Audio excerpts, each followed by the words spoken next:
So guys, hapa ilikuwa HB5. Nilikuwa natoka nyuma ya HB5. Kidogo hivi nikaona dema anajikaza kusoma hapa kwa masinko. Wewe nikasema na siniende nimsumbue, mbona anasoma saa hii? Alikuwa wapi? Don't play. Hello. Mambo. Poa sana. Niko hapa na msichana yenu. Si mimi nimevaa skati ya black na t-shirt ya white. Mwenye amekata nywele. Ako hapa nakimbisha semester. Anakimbisha semester, ndo unaongelea. Ako hapa. Ndo unaongelea ama? Ndo nashangaa alikuwa wapi wakati wengine walikuwa nasoma. Ni nini? Shida ni nini? Ni nini kwani?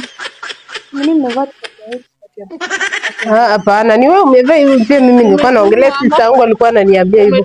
Ako hapa, mimi nashangaa mbona anasomea hapa. Kutoka nyuma alikuwa